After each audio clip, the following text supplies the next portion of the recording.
Hello everyone and welcome to GreedFall, the latest RPG from Spider's studio. Today we're showing you an extended walkthrough to give a better idea of GreedFall's moment-to-moment gameplay. What we're showing here is taken from an in-development, non-final preview build. A few hours into the game, we've tried to avoid any major story spoilers.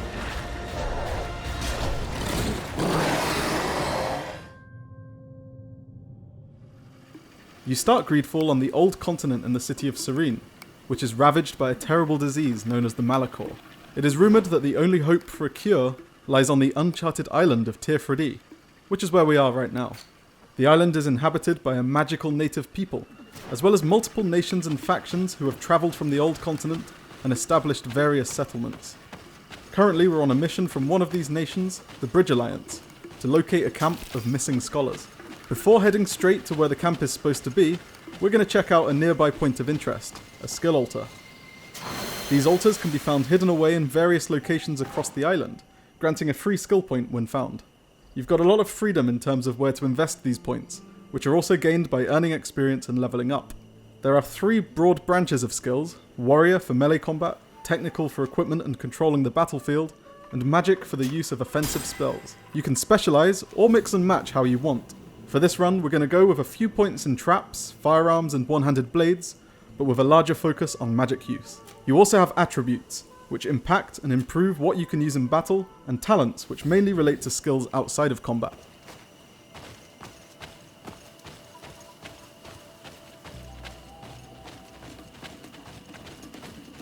It's starting to get dark. Exploration can be more dangerous at night, as hostile foes show themselves.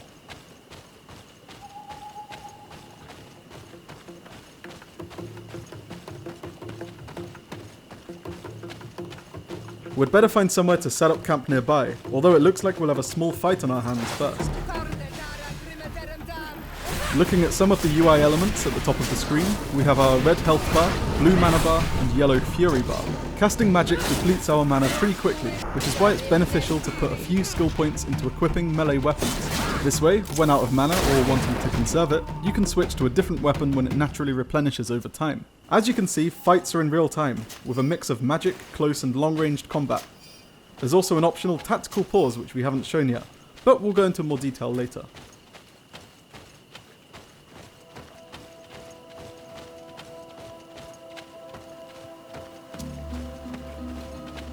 Over there is a rather more fearsome foe, a magical guardian intrinsically linked with the island and revered by its natives.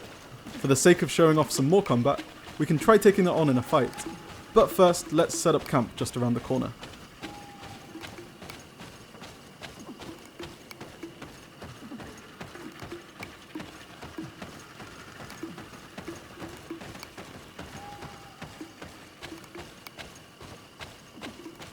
You'll often find campsite locations like this scattered around Tir. Campsites aren't just used for resting.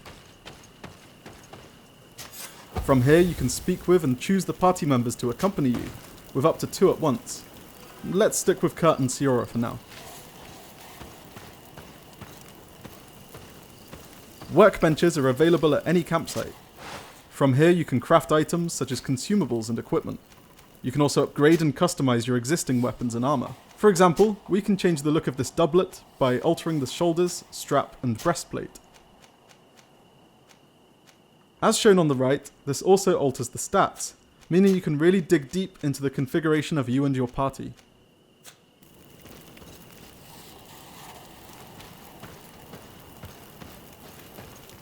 Campsites also act as fast travel points to other locations. Let's take a quick look at the island map to give a better sense of the geography. We're just here, while over to the east is the city of Hikmet, settlement of the Bridge Alliance. Down here we have New Serene, your starting point on the island, and newly governed by your cousin Constantine. Over in the west is San Mateus, city of the fervently religious Teleme nation. During your adventure, you'll also come across several native settlements spread throughout Tir.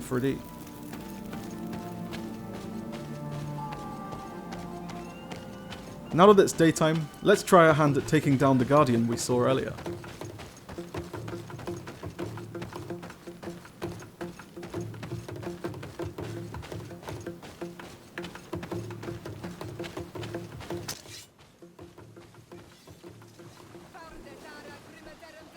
You might have noticed the shield icons over the HP bars, including that of our foe. These indicate your opponent's armor, which must be whittled away before you can start dealing significant damage. The Fury bar builds up by dealing damage to enemies, rewarding aggressive play. The built-up Fury can then be used to unleash devastating attacks. We've just fallen victim to one of the Guardian's poison attacks, so let's trigger the tactical pause. From this menu, we can quickly use an antidote to remove the poison effect, along with other consumables, actions, spells and techniques. You can also bind everything in the tactical pause menus to a specific button or key. This way it's easy to play combat entirely in real-time action, to take a more methodic, strategic approach, or a mix of both. Potions, healing magic from your allies, parrying and dodging are all important when it comes to staying alive during tougher battles. Note that with this build, quick dodges have been upgraded to lightning dashes, while we have a divine magic ring equipped. This is only possible thanks to our investment into magic skills.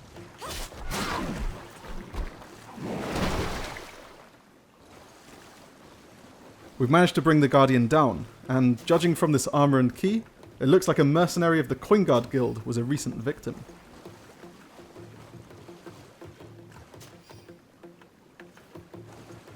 Right, let's get back to what we're here for and go look for the missing scholars. For the sake of brevity, we'll jump ahead a bit.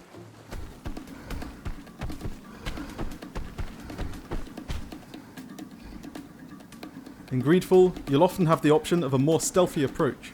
With careful sneaking past foes, you can sometimes avoid combat entirely.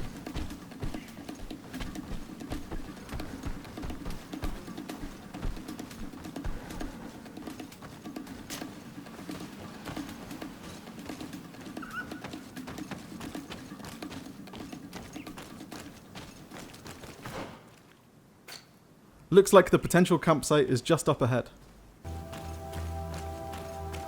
Over there. Tents. This must be the expedition's camp. A camp here? In the open wind? It was definitely set up by scholars. Signs of combat. They were attacked. By the look of the tents and the campfire, it dates back several days. It seems that they were taken prisoner. I don't see any bodies. This looks like scientific equipment. This must be the Lost Expedition's campsite. No weapon leaves this sort of marking. Perhaps they're wielding magic. Yes. It is the art of the Donegada. One of the Valley clans was here. Would you know which one? One who fights against the invasion of the peoples from your island. I can be sure of nothing more. Why would they attack scholars? They are not warriors. They come here as conquerors. This is enough. But they were not killed. Warriors would have been.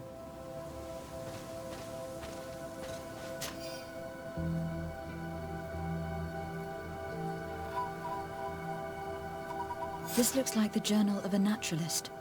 There are sketches of flora and fauna. There is no doubt. We are definitely on the trail of the Lost Expedition. It seems that one of the team kept a distance from the others. Let's see what we can discover. A trail of blood. That cannot be good.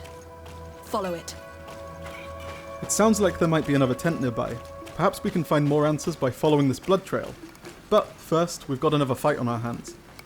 More blood. We are on the right path. Keep going.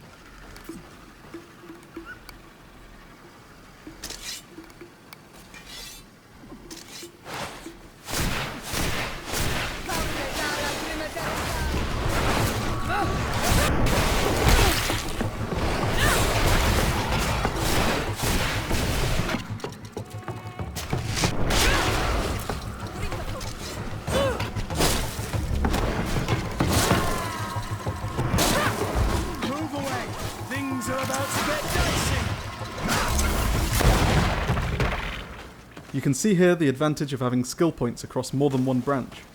After running out of mana to unleash powerful spells, we can switch to our sword to ensure we're always able to deal out damage. A corpse. The clothes cannot be mistaken. It is a scholar of the Bridge Alliance. From the looks of him, I would say he has been dead for days, as we already thought. This isn't the woman whose journal we found.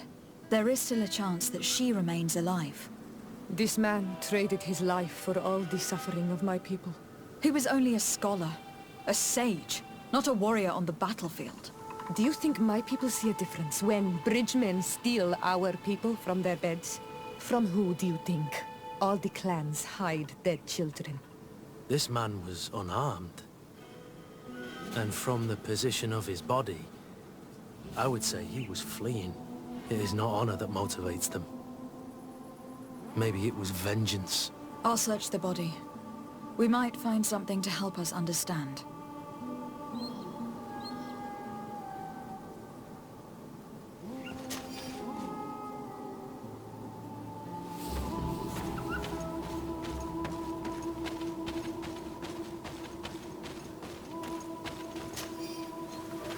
Your choice of companions impacts more than just combat.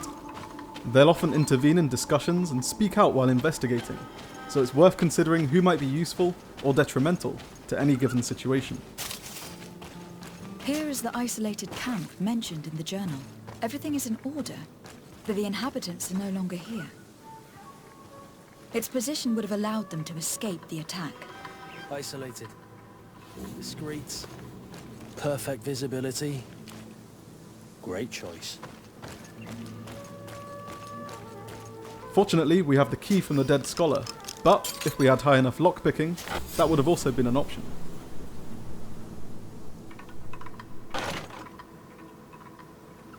It is a journal, that of a woman from the expedition, a certain Afra. She speaks of their research and relates here that she felt watched. She feared an attack was brewing. I believe she was right. The writing stops in mid-sentence. A woman with sharp eyes. They might have saved her life. We must follow the tracks of the attack. They will surely lead us to the party of intrepid scholars. This woman was right to fear the Donea Exregao. They must have followed this path coming from the swamp. This is where we should go if we want to find these lion scholars. It looks like our next stop is the swamp. Those are islanders. They might be from the clan that attacked the Bridger camp. That's possible. They look like trackers. But what are they tracking? New prey, no doubt. Let's get closer. From here, we can either openly approach and confront the natives, or sneak over and listen in to what they're saying from a distance. Farweden se lor quaisa. Esto gen nas quel se. Esrade da orgel amadred quaheluchnom. New siendad ne sunadet. Well, we don't know enough of the native Tirfridi language to make sense of what that was about, but now they're gone, let's look around for anything else that might help us.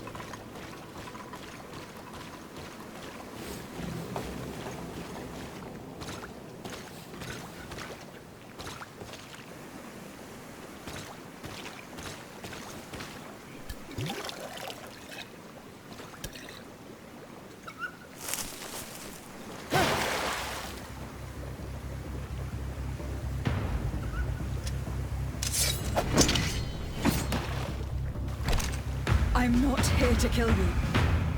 That's all we're showing for now. Thanks for checking out this gameplay walkthrough. Stay tuned because we've still got a bunch more stuff to show you before GreedFall releases September 10th for PlayStation 4, Xbox One and PC.